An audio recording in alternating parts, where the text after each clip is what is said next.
Okay, welcome everybody. My name is Jenny Bess, and I am the current president of the Georgia chapter of the National Association of Pediatric Nurse Practitioners. And we are thrilled to have you all here this evening for our continuing education event. Tonight we are going to be talking about pediatric eczema and also climate change and health equity. And we have two fabulous speakers here tonight that I know you are just going to enjoy. For those of you that are new to NAPNAP, we are experts in pediatrics and advocates for children, and we welcome you to this session. Through all of our education events, we've been trying to bring important clinical topics to you, as well as information on important pediatric health equity, access to care, and engagement initiatives. First, I'd like to recognize our board members. We have Daphne Stewart, our president-elect, Stacy Buchanan, our immediate past president and treasurer, Danielle Hooper, our secretary, Marlena Sherman, our communications director, and Casey Vera, our membership chair. And they've all been working very hard this year. Before we kick off, I just want to remind you during the talk today, please do plop your questions into the Q&A or into the chat box. And to claim your continuing education credits after this event, please do fill out the survey that will come in your follow-up email tomorrow. So without further ado, it is my pleasure to introduce Dr. Seidu, who is a physician at Omni Allergy, Immunology, and Asthma here in Atlanta. He was previously faculty at Cincinnati Children's Hospital Medical Center, where he also completed his fellowship training. Dr. Seidu is an accomplished author, investigator, and speaker, and currently is affiliated with Children's Healthcare of Atlanta, Cincinnati Children's, and Morehouse School of Medicine, where he is a professor in the Department of Pediatrics. Please join me in welcoming Dr. Seidu. Thank you very much, all, for having me here. I know it's a late evening, and I'd like to just kind of jump in to get started. One caveat that I do have is I did insert some YouTube videos from National Jewish, so you might want to, if you're at home listening, you might want to adjust your volume. And then, of course, I might go through these slides a little bit more quickly than normal. I'm trying to make sure that we have enough time at the end to address any questions that might arise. So. Thanks again for having me, and we'll get started. All right. So we're going to talk about eczema, identification of variants, and management. And I came up with this title when I was asked months ago, and I was really going to delve into the pathophysiology a lot. And I was like, no, you know what? Let me talk more about management. So it's going to primarily focus on management strategies, and then we'll also talk about some variants as well as we go along. Sorry. So we're going to understand or discuss, and hopefully you'll understand the pathophysiology of eczema and have a better understanding of that. Understand treatment options and strategies, pharmacological and non-pharmacological, and also identify and understand the heterogeneity of eczema. This is a disease that's along a spectrum, kind of like having asthma or seasonal allergies or something like that. So it's not like black or white or binary. And you'll see that also that approach applies to the management of the disease. So this disease affects about 15 to 30% of pediatric patients, about 17% of school-age kids. So not a small percentage of pediatric patients that we're seeing affected this. And of course, along with other atopic diseases, we are seeing the rise in the incidence of this condition. Additionally, this is often the first sign in the atopic march, and we'll discuss why that happens, largely because you have that impaired barrier function, and then allergens and irritants can get in through your skin barrier and start to sensitize these patients. Interestingly enough, and this is an important fact, only about 20 to 30% of patients with eczema have a disease that's exacerbated by the ingestion of foods. Now, foods can come in contact with the skin, especially acidic foods or citric foods, and exacerbate the eczema with direct contact. But only about a third of patients will have symptoms that are actually worsened by ingestion of foods. As I alluded to earlier, this is a heterogeneous disease. You can have acute presentations, you can have chronic presentations. There are intrinsic and extrinsic phenotypes, as well as variants such as nummular and dyshydrotic, which we'll discuss later.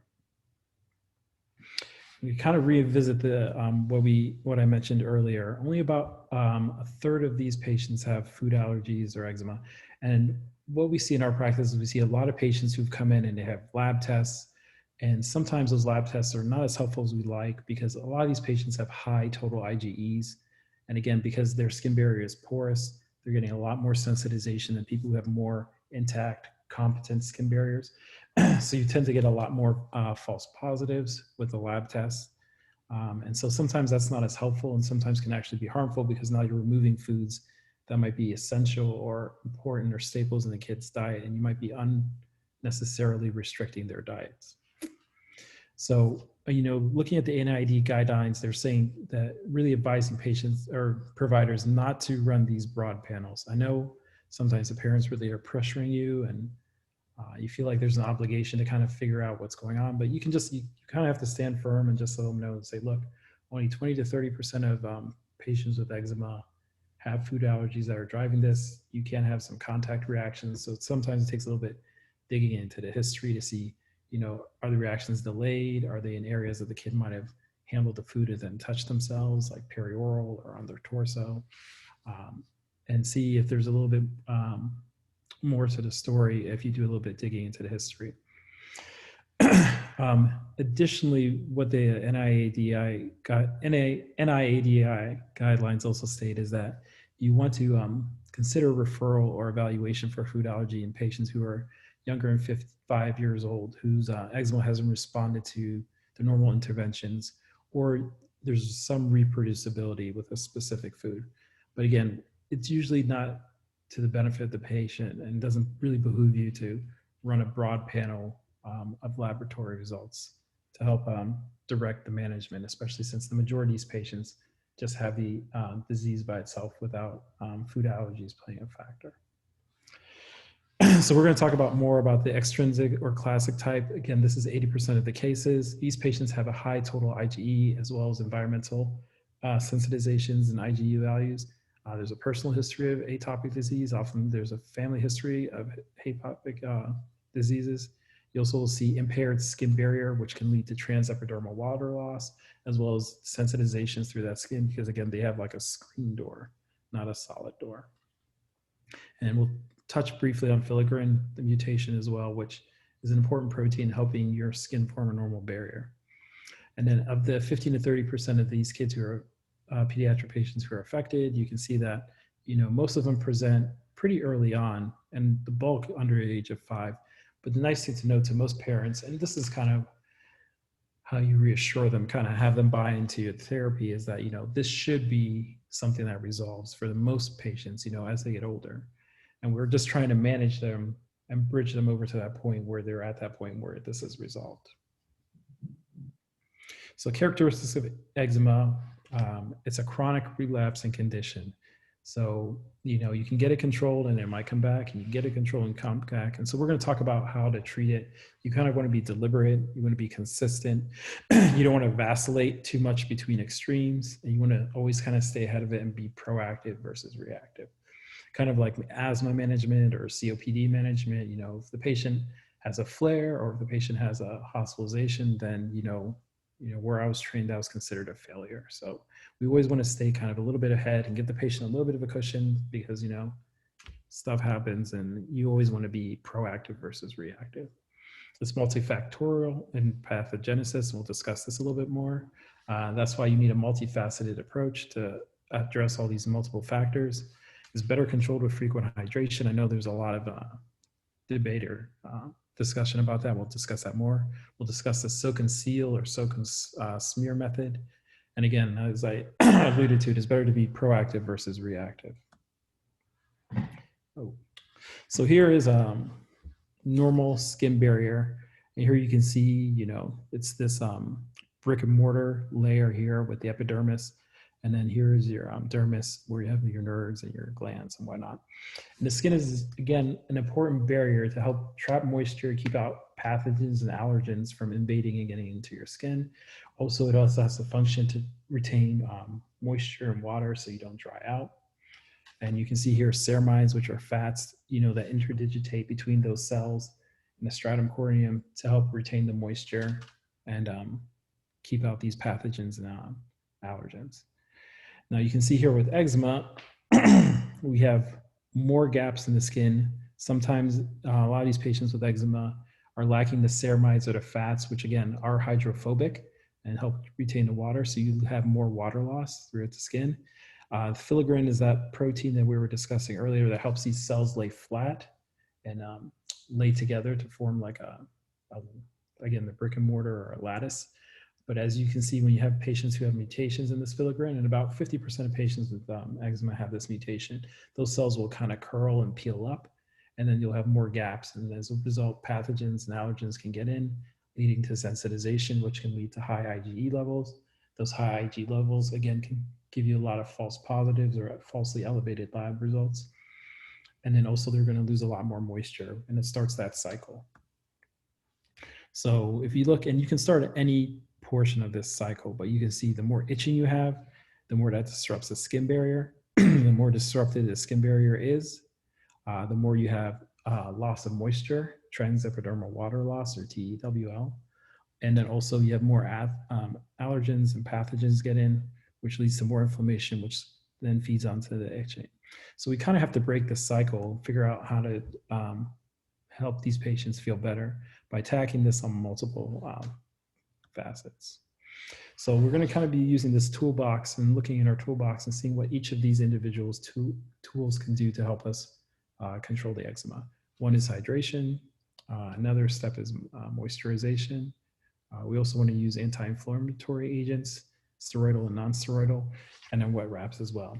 And then I'm going to talk a little bit more about some other management strategies that we can delve into. So the first thing we're going to talk about is hydration. So long baths, and I know there's a lot of debate and whatnot, but without getting too much into the weeds, longer baths help the water migrate into the skin, hydrate the skin. Of course, your patients should be drinking a lot of water, and they should keep their houses humidified if possible. But longer baths, the analogy I use is that imagine your skin pores are like a drawbridge.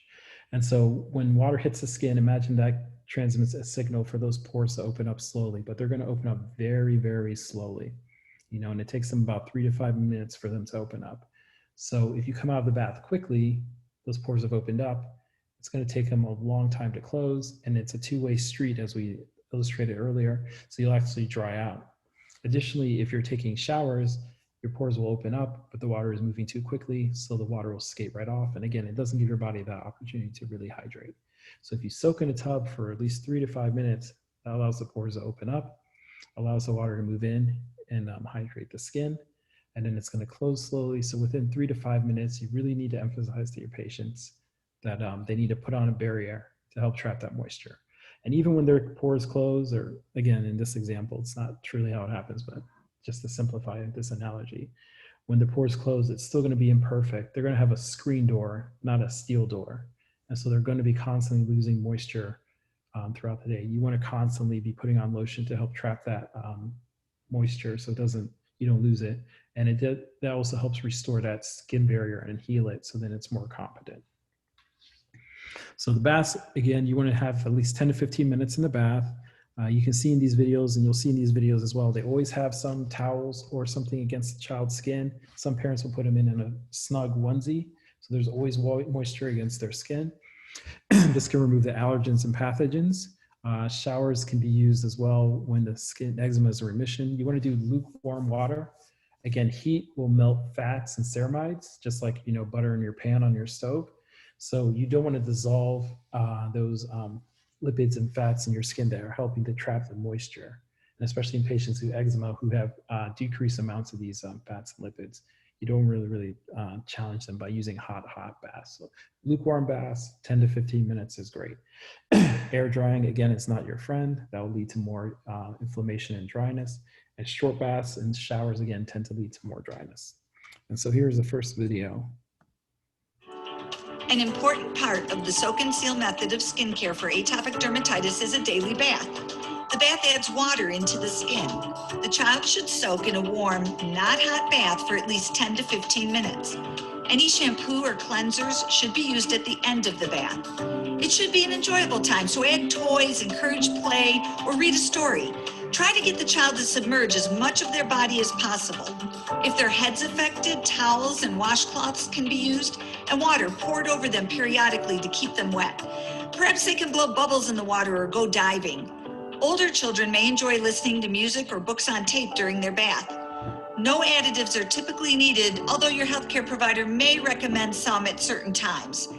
The tub and any toys should be disinfected and rinsed well after every use. All right. And then we'll go to the next step in that when we're talking about baths. You want to use bar soaps. They tend to have less surfactants. Again, surfactants decrease water tension for lipids to help them dissolve. That's why soap works. Sorry, to help you like remove oils and fats again from your dishes and pans, or grease from your pans. And so when you use body washes or bubble baths, then you're exposing these patients to longer contact times and more surfactants. And again, that's going to remove some of the lipids and fats in their skin that are going to help them retain the water. And again, they don't have much. Again, a lot of patients with eczema have decreased amounts of that. So you don't want to further stack the deck against them. So if you do use soap, use it at the end of the bath and use as little as much as possible. If they're not dirty, you don't have to use soap at all. And again, you want to use bar soaps versus body washes and lotions. No scents, no dyes, no perfumes. All those things can irritate the skin as well, especially for these patients. Even if it's natural, you know, aloe can sensitize people. We had a patient today, cinnamon sensitized them. They were having contact reactions. So even if things are natural, they still can irritate people. I mean, poison ivy is natural and it's a known irritant. So just the least offensive, again, no perfumes, no dyes, no scents is better. You typically don't want to put oils in baths. I know a lot of people think that that is helpful. However, if the oil comes in contact with the skin, you know, before those pores or before the water has time to make it into the skin, then again, the oil is hydrophobic. It's going to prevent a lot of that water from migrating and hydrating the skin. It also can make the tub slippery and be kind of dangerous. A lot of people have also asked about oatmeal. Oatmeal can be somewhat soothing, but also if it's not ground to the appropriate texture or finely enough, just like when you put a bowl of oatmeal into your or some oatmeal into your bowl in the morning and add water, it will absorb water, and so it can actually draw moisture out of the skin and actually hamper the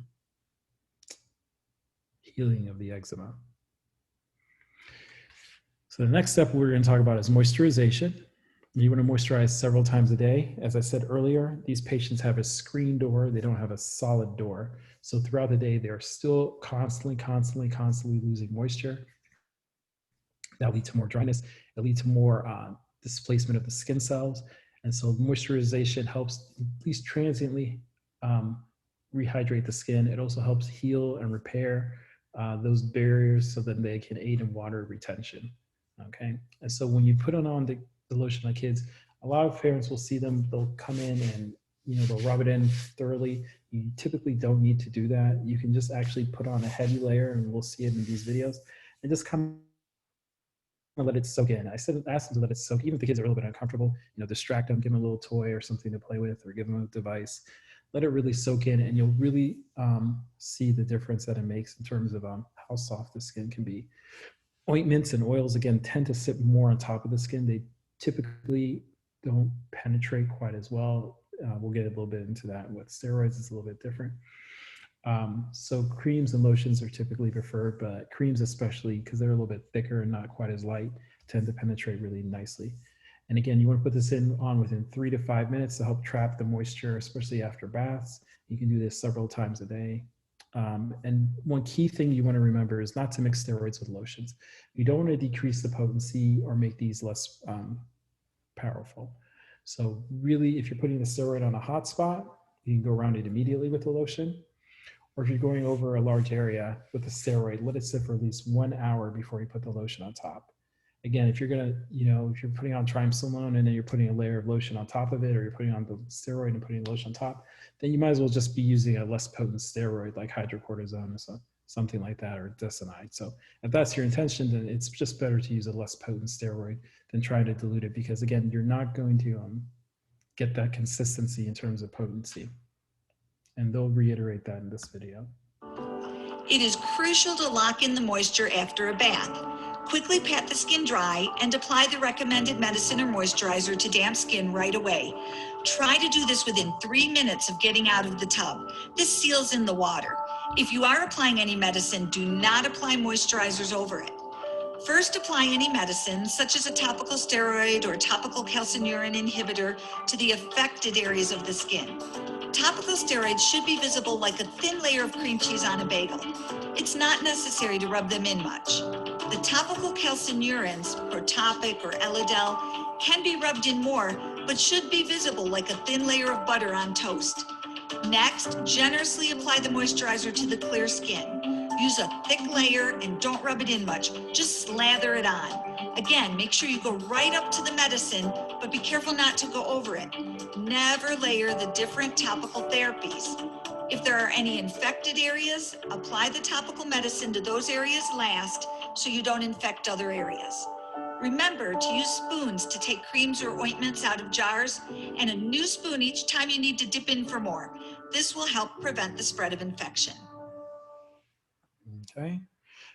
And so I think a lot of people get intimidated or feel like because there's so many steroids, that's a little bit daunting. Again, there's a ladder in terms of potencies of steroids. And so a lot of people I'll see come to the office and they'll say, hey, my doctor said I can use this for 2 weeks on and then 2 weeks off and then 2 weeks on and 2 weeks off. And that doesn't really keep the eczema in check. Imagine if, they're fighting the California wildfires and the firemen were there for 2 weeks and then they left for 2 weeks and they came back for 2 weeks. It doesn't really lend to control of the condition over the long term. And so what we would prefer or suggest that you do is just get familiar with a couple of steroids in each class. You don't need to know them all. I highlighted some of my favorites. I like the Desanide or the Dezoin, sorry, not the Dezoin, the Dermasmooth, because it comes as a body oil and you use that body oil on the body and the scalp, and it's a mild steroid. I like Triamcinolone. It comes in a large jar and it's actually pretty cost effective. And then the Qtovate as well, just from training. And then, clobetasol, an extreme if you need to use it for severe cases. But usually the class 4 steroids, you can pretty much use those long-term without worrying about too much in terms of systemic effects or atrophy or thinning of the skin or hypopigmentation, so long as you stay away from the face, armpits, and genitals. So the class 4 and above, class 5, class 6, or class 7, those you really shouldn't be too worried about patients using those consistently and having significant adverse effects. In general, ointments penetrate better than creams or lotions, and that's just in terms of the steroid penetration, not in terms of the ointment vehicle itself penetrating into the skin. However, in the summer months, when it's hot, those can be a little bit uncomfortable, and so sometimes it feels more comfortable for patients to use creams or lotions. Again, you can use a moderate potency or mid-strength potency long-term. Again, anything from class 4 above, I wouldn't worry too much about them. Even on small pediatric patients, you're really not going to get systemic absorption too much. And what we would also suggest is that you titrate the frequency. We're going to go into that a little bit more on the next slide versus starting and stopping. It gives the eczema time to kind of regroup and come back, and then you have to kind of beat it down in submission. And it doesn't really control the disease as effectively as getting it controlled and then slowly titrating it down. With eczema, this is one of the diseases where we don't start bottom up. We actually start top down, start very aggressively, get it controlled, and then gradually march down and kind of find that happy medium for that patient. And again, I cannot emphasize enough, please try to encourage patients not to mix the steroid with the lotion. If you are inclined to do that, then maybe just give them a less potent steroid.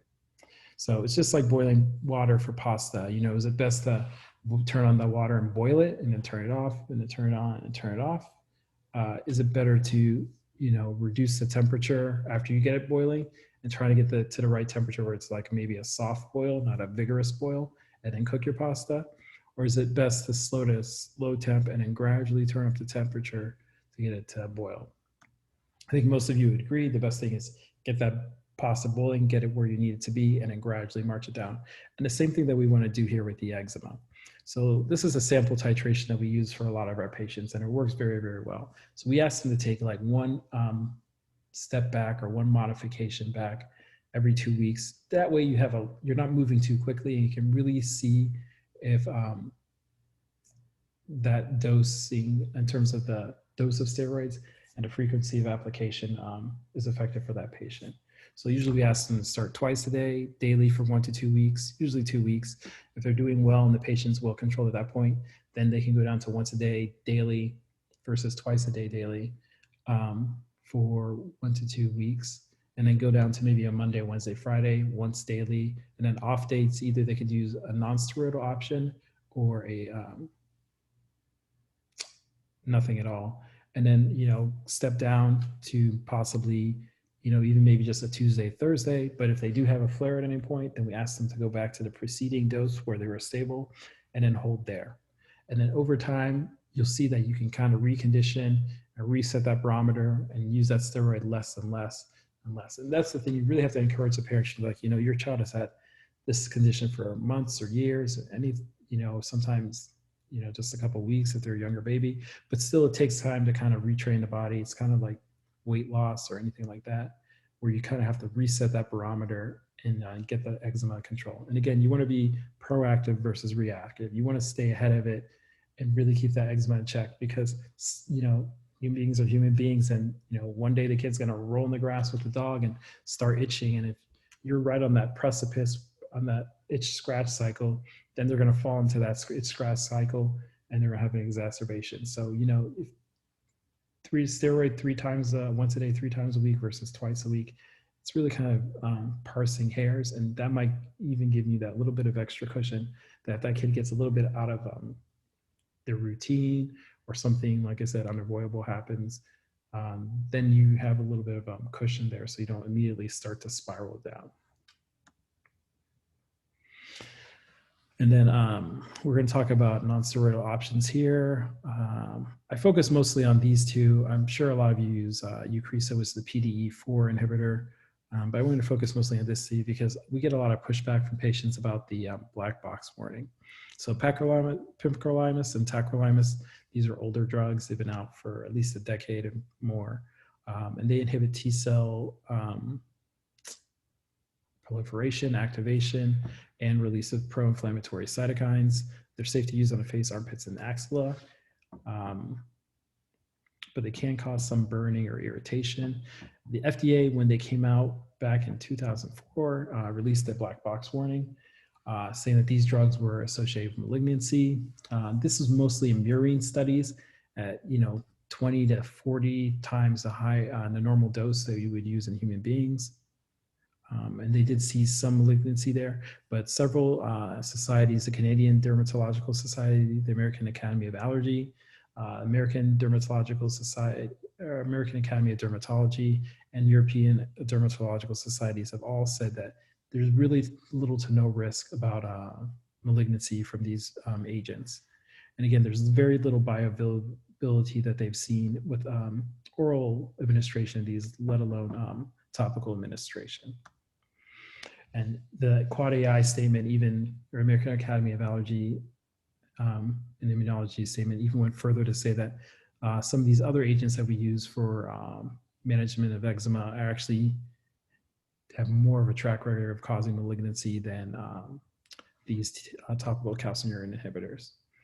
So here's a clinical case. You have a patient here, and a mom is doing everything, seems right. She's moisturizing the kid daily. She's doing long baths, but the kid is still having like conification, consistent of chronic eczema with open excoriation. So what would you advise? And this is where wet wrap therapy can come into play. So atopic dermatitis is probably the most common chronic itchy skin disease, primarily of young children, but one that can affect patients of any age. It's actually surprising that a disease that most people think of as maybe some red itchy spots on the body could have such an impact. Part of the misunderstanding about why families often come having been told, don't bathe, don't shower, or if you do, do it infrequently or take very short baths or showers, is that wetting the skin and then doing nothing further causes evaporation, and that contributes to dryness, to breakdown of the skin barrier, itching, scratching, and so on. But if you soak that skin for some period of time to rehydrate that damaged skin barrier, and then immediately pat dry, and while the skin is still damp, seal that in with an appropriate moisturizer or medication, then we feel that you are doing something beneficial. So then, if we have to step it up, that's where wet wrap therapy helps us, because what wet wrap therapy, it basically, you're taking an article of clothing, typically like cotton jammies or long underwear, and then a dry layer on top, and then over roughly 4 days or so, you see this dramatic improvement. And I hope you guys appreciate in those videos, you saw how shiny and well lubricated those kids are. My old attendant used to joke, he said, these kids should have lint sticking to them because they have so much lotion, or he'd be like, they should be able to slide down the hospital floor like on a slip and slide. He really emphasized, you know, hydration and moisturization. And these kids would really respond very well to that. And so you kind of have to emphasize that and get the parents in that routine. So the wet wrap therapy, obviously it hydrates the skin, it reduces the itch. The evaporation of the wet wraps actually cools the skin, and the same nerves that convey the itch sensation also convey cooling sensation. So you help the patients feel less itchy and uncomfortable. It actually creates a physical barrier or impediment so they can't scratch as easily, especially in the little ones. And it actually enhances the steroid absorption into their skin. And that way also, a nice thing I really like is that by putting this occlusive barrier on there, it helps trap a lot more lotion or steroids. So you don't have to worry about it rubbing off on clothing or furniture, or, you know, parents will often complain about that. You're actually trapping it, and then you can put a dry layer on top. This is another video about that. And again, you'll see how moisturized these kids are and how much the wet wraps really help them.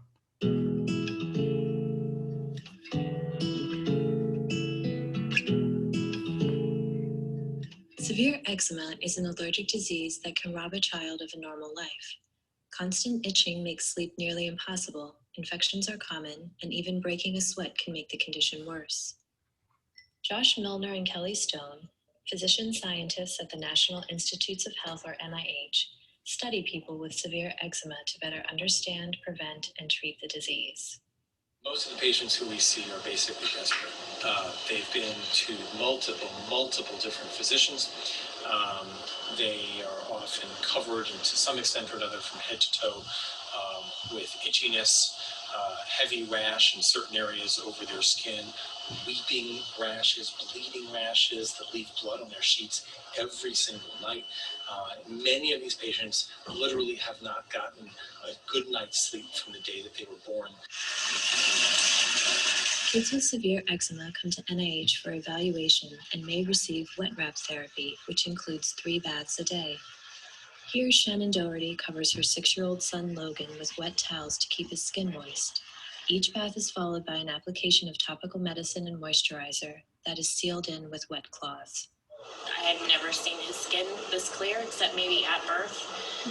It's always been red and itchy and flaky, and just, he's been a miserable child, and his personality has changed as well. In these past 3 days, he's happy, he's smiling, he gets up and dances and tells jokes, and just, you know, the kid that I've really been missing. NIH researchers have found that wrap therapy combined with education on daily skincare can lead to rapid and long-lasting improvements in eczema. Logan's skin has almost cleared, and his mom will receive an action plan to address any flare-ups after they leave NIH. What we're teaching them to do is to control those flares at home. But by getting the disease under control with the wet wrap therapy, we're able to maintain that control much better. Wet wrap therapy and home skincare also And just due to concerns for time, I'll stop this video a little bit short. But again, if you go to YouTube and just type in NIH wet wrap therapy, as well as National Jewish and wet wrap therapy or baths, you'll be able to get these videos, and I often email them to patients because sometimes there's a lot of information that you're giving them in the office and it can be a little bit overwhelming. So it's nice to give them something that they can reflect on or share with other caregivers. So again, with this wet wraps therapy, just as before, you're either putting on the first layer is either your lotion or your steroid. Then you want to use a damp, cool cloth and put on multiple layers of that. Not just one layer, but maybe 2 or 3. There's a product called Tubifast, and it's this cotton gauze that comes in various diameters. They also have pajama tops and pajama bottoms. The tubes are nice. They're a reasonable price, and you can reuse them. You can wash them by hand and reuse them and put them on. And it's kind of like a athletic sleeve or something like that, a compression stocking. And then we cover that usually with an ace bandage or Curlex, and then whatever else the parents want to put on top. If they want to put on like a onesie or whatever, a snowsuit, it doesn't matter, but you just want to make sure you have that first layer of the lotion or steroid, 2 or 3 layers of the damp layer, gauze, cotton gauze, and then that dry layer on top. And sometimes the kids will sleep a lot more comfortably like this. And also throughout the day, you're not having as much itching and excoriation. It does take a little bit more time, and it is a little bit more cost prohibitive, but especially for parents who don't want to use steroids a lot. Such as this mom, she was wet wrapping the kid 2 or 3 times a day. You can see there's actually dampness on the paper, on the exam table paper from when she brought him into the office. But you can see how much his skin cleared in just 3 weeks of the wet wrap therapy. And she was just, she had the time, and she was just determined, and she would wrap him and unwrap him 3 or 4 times a day, and it worked fabulously. And again, you just want to make sure that those layers are snug. I don't know if you appreciated in those videos, but you saw the rustling, the layers on top of the kid. If there's a gap between the layer and your skin, you will dry out just like taking a quick bath or a quick shower. So you want to make sure that those layers are very, very snug against the skin and against each other to help trap that moisture, and don't allow for an air gap as well to help, that can lead to dryness. So back to our initial diagram here, we can see that itching can be controlled with steroids, wet wraps, and histamines. I'm not going to go into them. They actually don't have that much effect in terms of actual itch relief, because this itch isn't really mediated by histamine. We're going to talk about it a little bit more. It's more mediated by IL-4 and IL-13, or interleukin-4 and interleukin-13. So they might have a little bit of an anxiolytic effect. They might also make the patients more sedated. But in terms of actually getting to the root cause of the itch, they don't help as much. Steroids, of course, can help reduce itch, as well as the wet wraps. To address the skin barrier, lotions, emollients, wet wraps, and then inflammation and itch. And you can see here at all 3 points of this, you can see the common factor is the wet wrap. And so this definitely works well for patients, but you have to have patients who are very dedicated. You kind of have to educate them and show them how to do it, because again, a lot of patients will use loose clothing, or they'll kind of do it halfway, and it doesn't really turn out to be as effective, and then they're disappointed. So really take that extra time to educate the patients on how to do this, and then you can empower them to take care of the kids. And most parents who are doing it correctly are just like, it's life-changing, and you'll see the kids' skin heal, and they have to use a lot less steroid than you would typically have to. But some parents, they have multiple kids, they may not have the time, and so they may not be able to wet wrap as much, and using something with the steroids might be more convenient for them. And again, these kids are more prone to infections because they have the barrier dysfunction. They're also lacking intrinsic antimicrobial agents like defensins, which are proteins that you find in skin that inherently kill bacteria and viruses. And also a lot of them aberrantly make IgE to these pathogens because of, again, that Th2 stimulation, and thus class switching of the immunoglobulins. And that way, the IgE that might be made against Staph aureus might be less effective at killing it than IgG. Okay, so you can use bleach baths, the loop bleach baths. Really emphasize that to parents. A lot of parents, when you say bleach baths, they could get a little bit like taken aback. You have to be like, look, this is dilute. It's less than what you'll find in a pool. If you use very small amounts, they probably won't even detect it. If the kid swallows it, it's usually not an issue. Again, it's probably a lot less than the agents that you'll find in a community pool. You can also, use oral antibiotics and topical antimicrobial agents. The secondary infections, you want to treat those aggressively, and oftentimes you'll have to use, also use oral steroids as well, like a tapering dose to help control the eczema, because these will feed off of each other and propagate, especially molluscum, with eczema. Both of them cause you to itch. Bacterial infections usually aren't quite as difficult to control.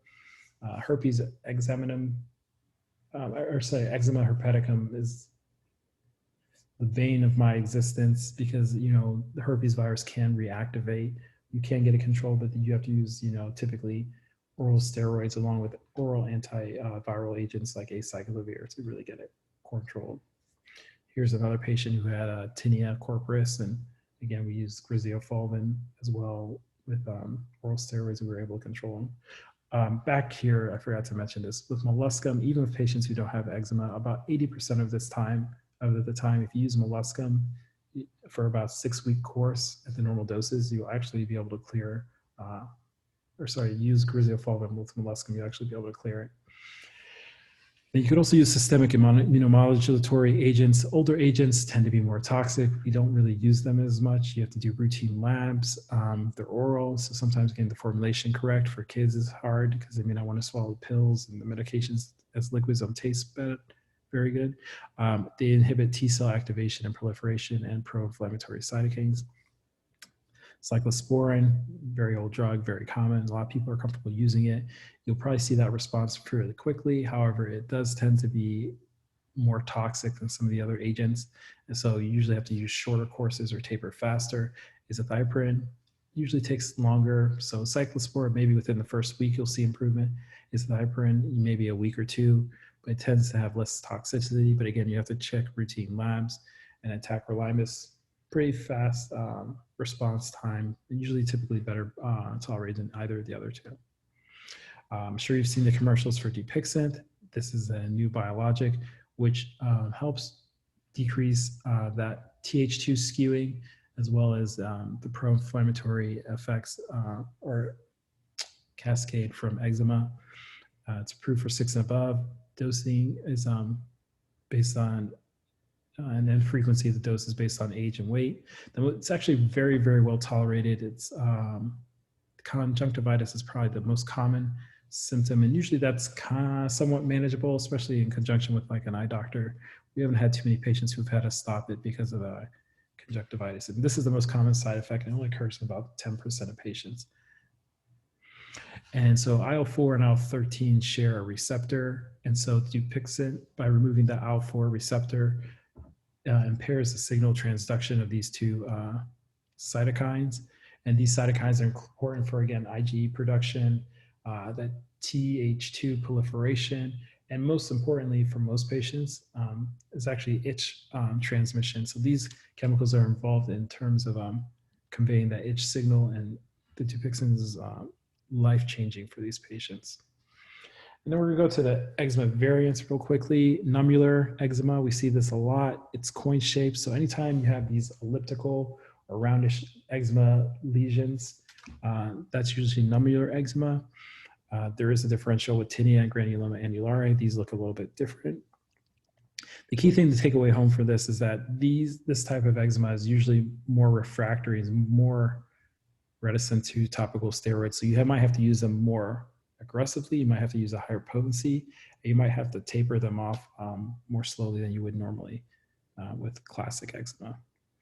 The other one we see often is dyshydrotic eczema or vesicular eczema. It's usually found on the hands and feet. Again, it's usually with humidity and moisture, so if the patients can keep their hands and feet dry. This is one instance where creams and lotions for steroids might be preferred over ointments. This usually responds pretty well. So in summary, eczema is a chronic relapsing condition. It often resolves with age. You need a multifaceted approach. You want to make sure you're hydrating the skin frequently. They're drinking water as well as hydrating it with baths. Soak and seal or soak and smear. And again, you want to be consistent and deliberate and very methodical in making your adjustments. And it's always better, to be proactive and stay ahead of it. Again, think of the analogy to the analog with asthma versus reactive. All right, sorry for rushing a little bit, but I know I was going over. There's a lot of information. I see that there are questions. Should I go over these questions now, or? If we can take them at the very end, or I'll invite you to type your answers into the Q&A box, that would be fine. But I'd like to transition first to Dr. Walden before we open up to questions via the webinar, but thank you so much for the wonderful presentation. So many really useful and practical tips and information that we can use to really enhance our practice. So thank you so much. No problem. My pleasure. All right. Well, next, it is my pleasure to introduce our second speaker this evening, Dr. Linda Walden. Dr. Walden is a family physician and steering committee member for Georgia Clinicians for Climate Action and the Medical Society Consortium on Climate and Health. She's a graduate of Florida A&M University and Mercer University School of Medicine, and is the first female physician and African-American chief of staff at Grady General Hospital in Cairo, Georgia. She cares deeply about health equity and serves as a mentor, news columnist, catalyst, trailblazer, and motivational speaker in her professional community and at the local, state, and national levels. Please join me in welcoming Dr. Walden. Thank you very much, Jennifer. It's a pleasure to be here with you all this evening. And I'm going to be talking about a topic that is very dear to me and one that is very, very important that we must do something about and make a difference so that we have for our future generations a better life to live as time goes on. And that's on climate change and achieving health equity. And I have no disclosures. Our objectives are climate change and its impact on our health, number one, and two, achieving health equity and in order to eliminate health disparities. And starting out, we need to understand climate change. Go back to the first slide. Climate change and global warming is a public health crisis. And we must do everything we need to do to mitigate the causes of climate change and improve health equity in Georgia, or we're going to suffer the consequences. 5 million people die worldwide and 250,000 people die secondary to climate change, and it's caused by we, mankind, society. And we need to understand that our health is the human face of climate change and what it's doing to us. With increased global warming from fossil fuels that's released from automobiles, planes, power plants, factories, it's causing more and more problems with our health, causing chest pain, respiratory problems, airway inflammation. And much of this is because of the bad ozone, and that's called ground ozone. And it's equivalent to what we would see as smog in many big cities, not fog, which is water droplets, but smog, which is air pollution caused by emissions of gases from the automobiles, planes, power plants, and refineries, such as CO2, nitrous dioxide, sulfur dioxide, methane. And what it does is it traps heat in the environment, and that's what warms our climate and makes it warmer, and therefore causing more heat waves, especially during the summertime. And as a result of the heat waves, the sea levels are going to rise because the Antarctic glaciers are melting, rising the sea levels, causing flooding, eroding the beaches, having problems with hurricanes and storms, droughts, wildfires.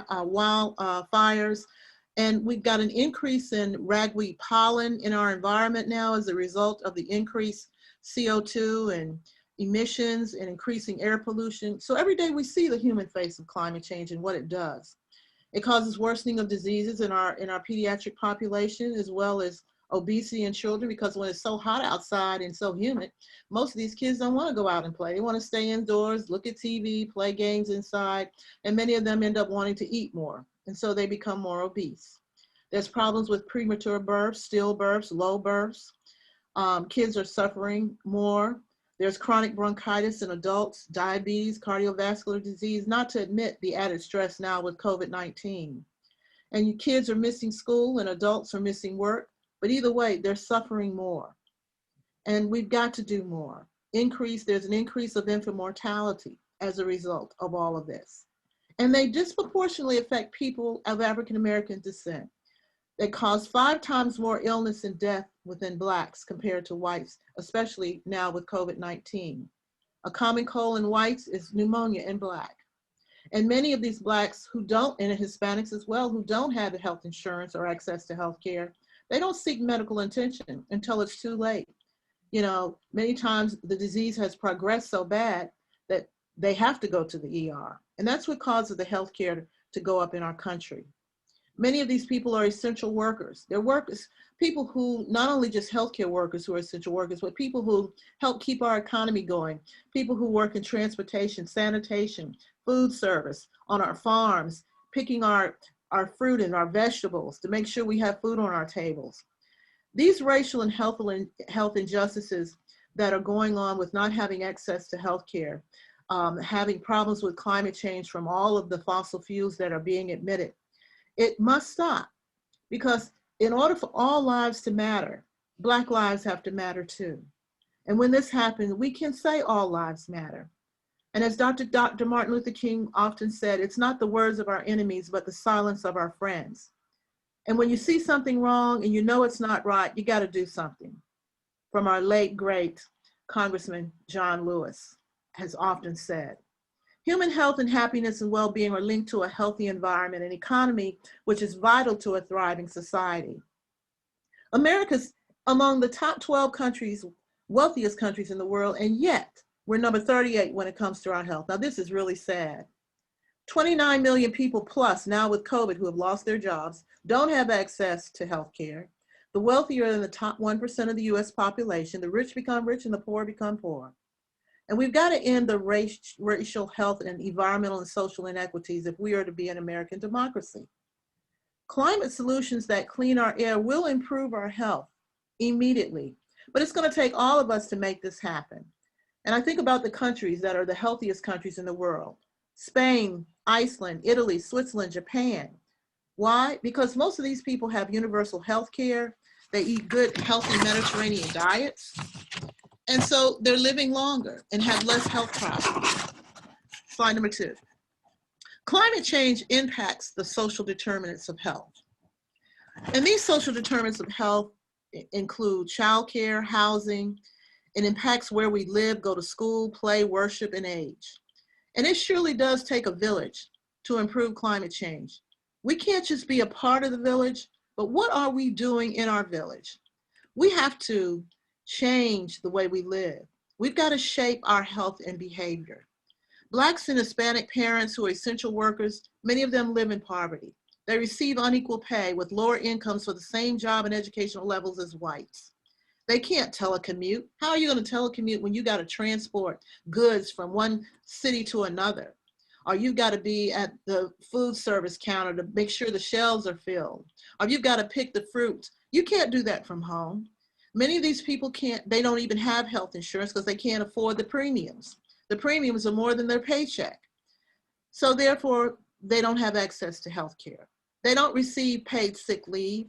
And as a result, they suffer more from chronic diseases. And you may wonder, why some people didn't get tested for COVID. They don't want to get tested because they don't want to know they have it and they've got to quarantine. They can't afford to quarantine when they got to have a roof over their head for their children. So many of them have a shorter lifespan as compared to whites. And social distancing does not mean social disengagement. We definitely have to do better. And as President Obama has often eloquently said, we are the change we want to see.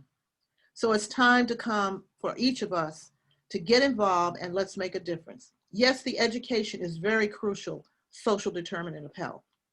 I see too many kids who in school, especially kids of color, Blacks, Hispanics, but mostly Blacks, they get suspended from school for whatever problems they've done. Many of them get arrested, whereas whites will get detention or get in-school suspension. This should not be happening. This is wrong. And we've got to do better.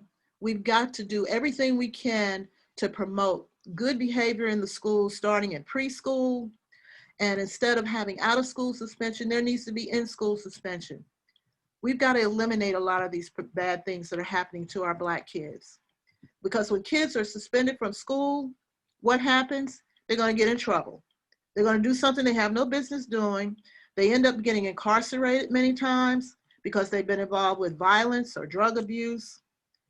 And as a result of going to prison, they don't finish school. So therefore, they end up staying in prison or going back into prison once they get out because they have nowhere to go. They have no job. They have no training. So this has got to change if we want to improve not only climate change, but the health of the people in our country. Climate change affects the air we breathe, the water we drink, the food we eat, and the weather conditions that we all experience. Now, air pollution. When we talk about all these emissions of gases, next slide, and COVID-19, remember I told you the increase of the ground zone ozone levels from the fossil fuels, the nitrous oxide, sulfur dioxide. These are carcinogenic, they cause cancer, they're greenhouse gases, and as a result, they absorb the heat and sunlight, making it warmer on Mother Earth. It impacts our lives with more diseases. And yes, we got this pandemic to deal with, but we still got to adhere to the guidelines. Yes, face masks, social distancing, hand washing to protect not only us, but our loved ones as well.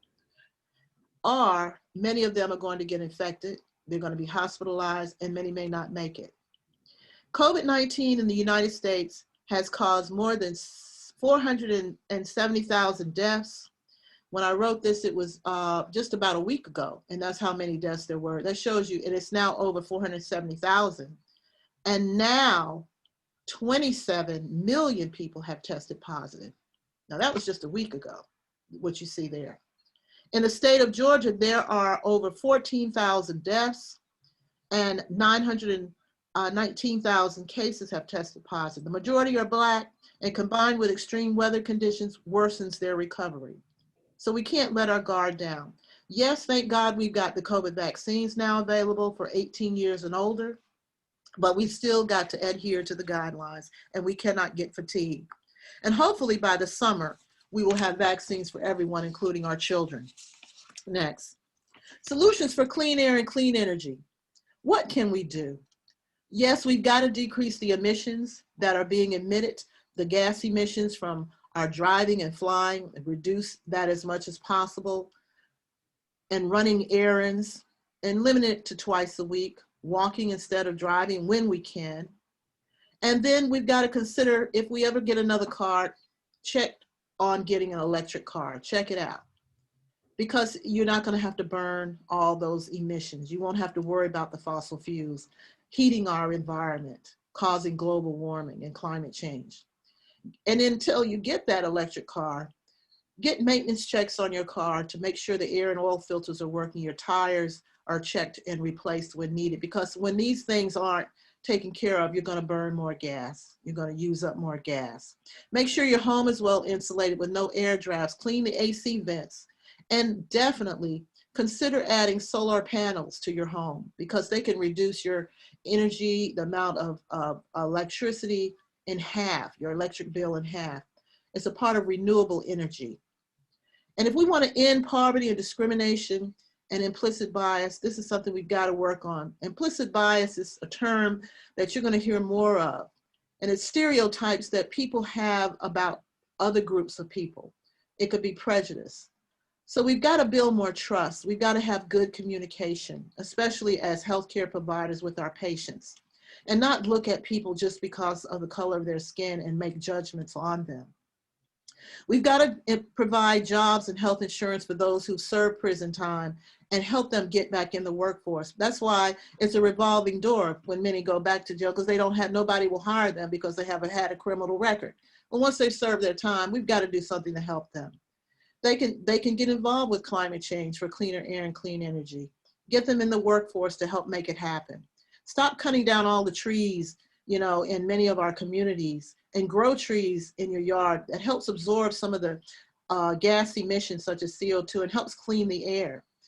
Plant gardens, you know, eat healthy foods. Buy LED bulbs and energy efficient appliances such as your stove and refrigerator, washer and dryer. Unplug home devices when you're not using them, such as the TV, microwave, computers, and use surge protectors. So if you have a short circuit during a thunderstorm or lightning, it won't cause any damage.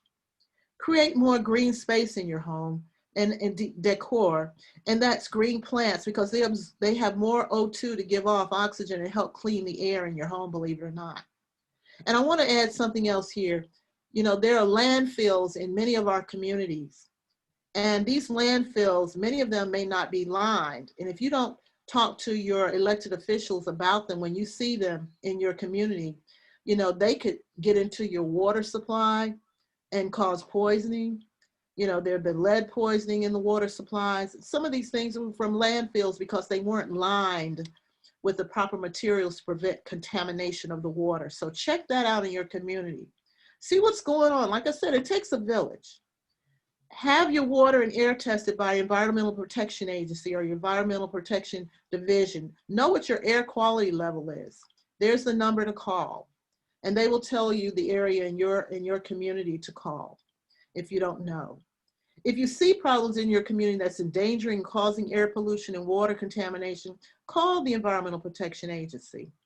Waste, refineries, factories, giving off all that smog and smoke, you know, they affect the health of our community. Right now near the Atlanta area, there's Sterogenics company, which produces ethylene oxide, and it helps to sterilize instruments. But it gives off these gases in the environment of the community, and it's causing children to develop leukemias and cancers. And so we've got to do something about this. There have got to be rules and policies that must be followed to decrease these gas emissions, or they need to shut it down. We've got to clean air and energy. Clean air and energy is our responsibility, and we have got to make it happen. Inequality in health is a result of racism and inequality in wealth. And there is no climate justice without racial justice. There aren't any vaccines for racism. And we've got to overcome this in our country.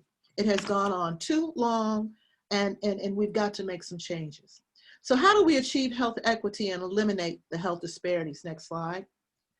Achieving health equity, first of all, you got to understand what is health equity. Health equity is when everyone has a fair and just opportunity to be just as healthy as possible. But we don't have that in America. Why? You see all what's happening now with the disproportionate number of people of color who are dying from COVID, who don't have access to health care.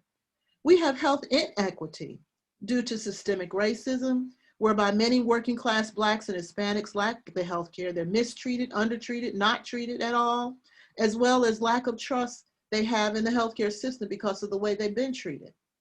These health inequities lead to what we call health disparities. And this is a disgrace when the US is one of the wealthiest countries in the world and not the healthiest country in the world.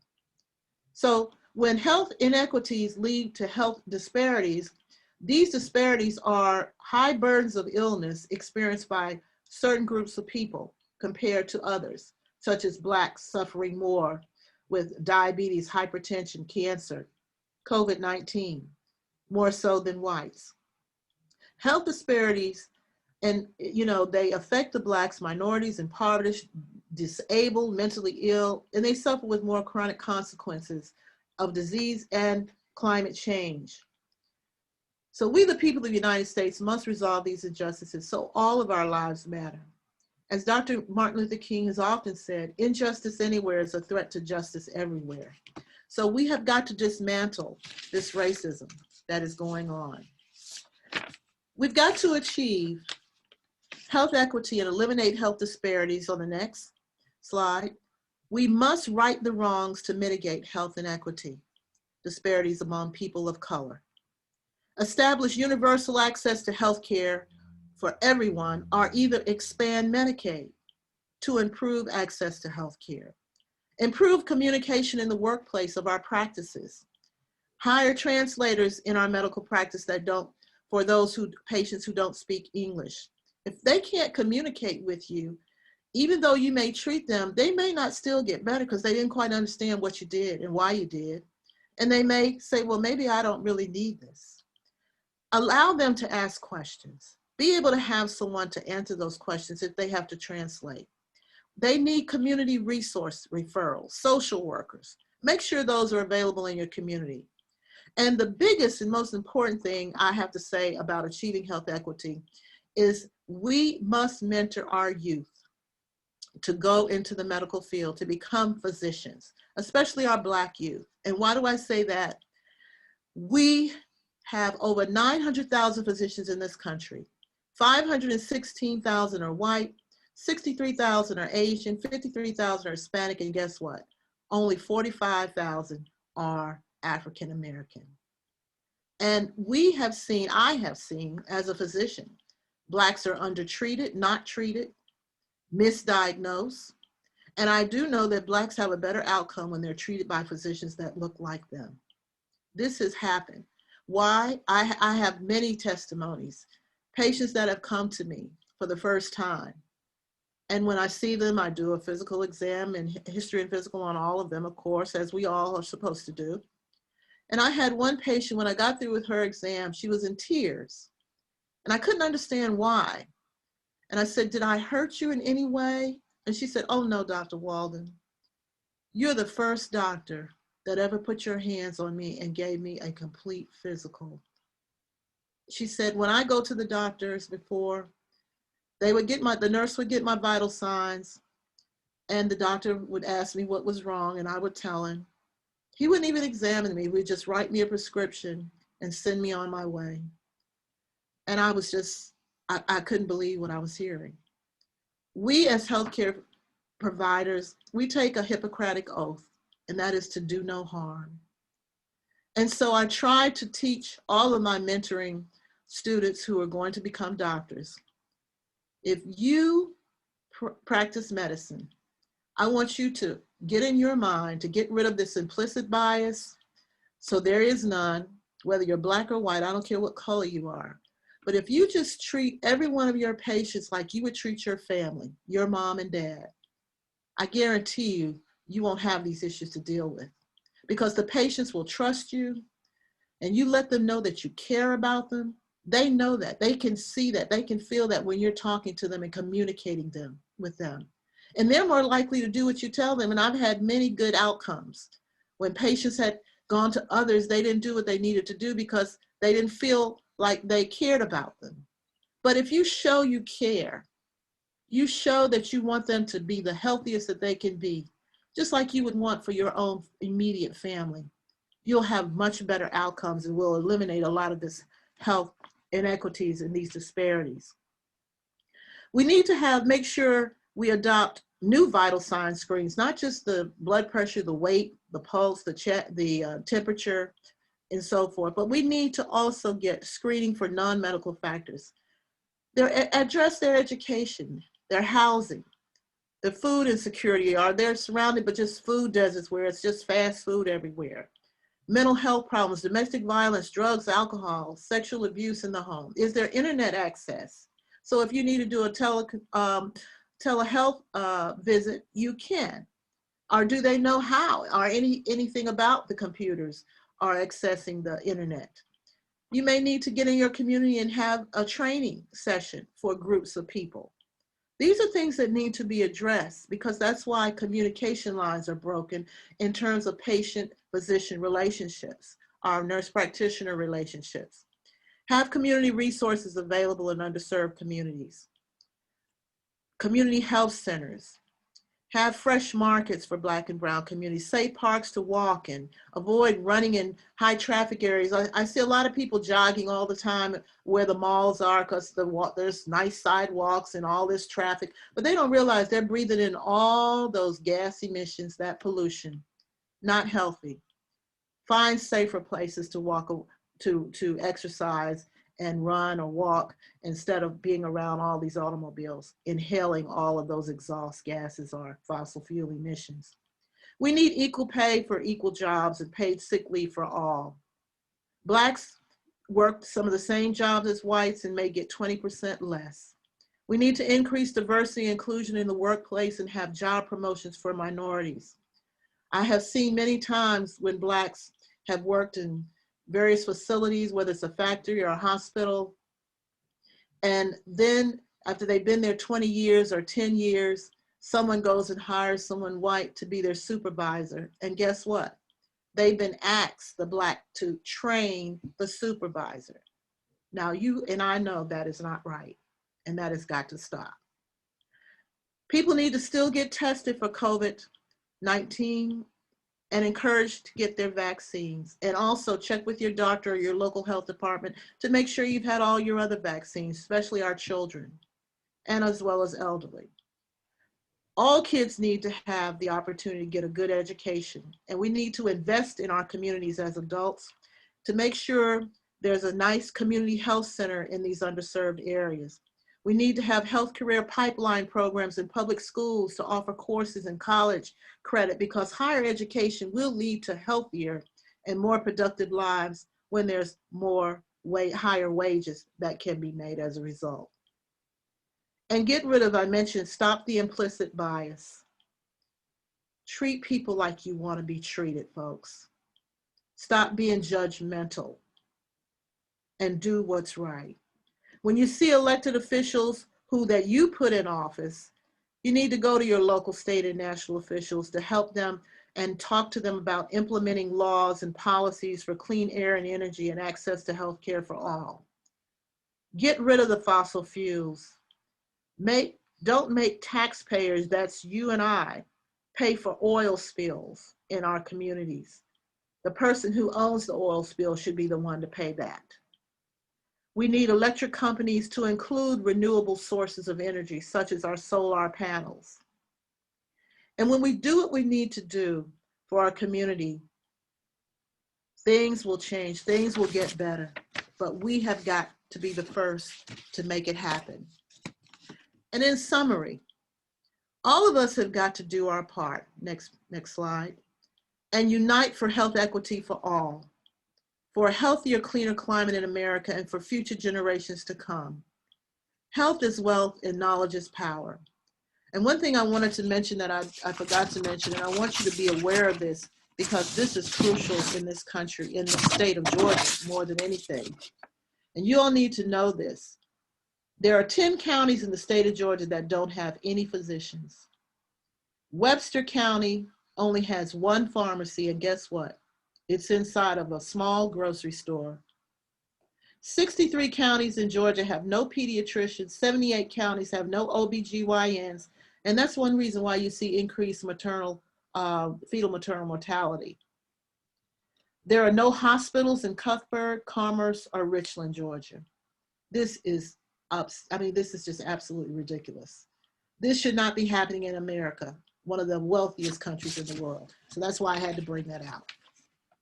We must galvanize, mobilize, energize, and unionize for health equity and understand that we have got to do that in order for things to get better. Let us pray for one another, our leaders, our nation, and become actively involved in climate change for clean air and clean energy starting now, and invest in health equity to eliminate health disparities so everybody has the opportunity of good health, happiness, and longevity. As the Bible says in James 2:26, faith without works is dead. We can pray all we want to pray, but if we don't get off, you know what, to do what we need to do, it's not going to happen. So may we keep the faith and trust in God because our lives are dependent on Him. And don't give up, don't give out, and don't give in. May we carry a heart that never hates, carry a smile that never fades, and carry a touch that never hurts. And we will achieve health equity and a cleaner environment. I thank each of you, and God bless. Thank you so much, Dr. Walden, and for all of your leadership as an advocate for climate justice and social justice. We're so thrilled to have you here tonight. I want to open it up to questions for both of our speakers. It looks like there is one in the chat that says, Dr. Walden, thank you so much for your testimony. It's a sad truth because as a nurse practitioner of color, I often take care of children whose parents look at her like she's a dragon, but their children embrace me with love, and I care for all children of every race with the same vigor. So thank you for that comment. But that's an example of implicit bias when that happens. I've experienced it too many times. So I understand exactly what she's saying, but do what God has given you to do. Use your talents, your knowledge, and take care of those kids as a pediatrician, as a nurse practitioner pediatrician. Okay. Thank you. Are there any other questions from our attendees? Feel free to put them in the Q&A or the chat. Just Give folks a moment.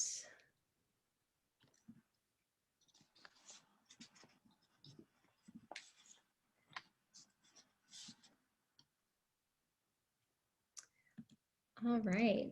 Well, it looks like that was our only comment in the Q&A for now, but I want to thank you both so much for joining us. We really enjoyed both of your presentations and learned so much from you, and we appreciate your leadership in the clinical and community spaces, and want to invite all of our attendees on to save the date for March 16th, our members only spring town hall next month, and then just remind everybody that we do still have our student scholarship applications open. And so if you know any students that you think should apply, we would love to consider them. So thank you again, everyone. Have a wonderful evening and a safe trip into work tomorrow on these icy roads, and enjoy your night. Thank you, guys. Thank you. Have a good evening.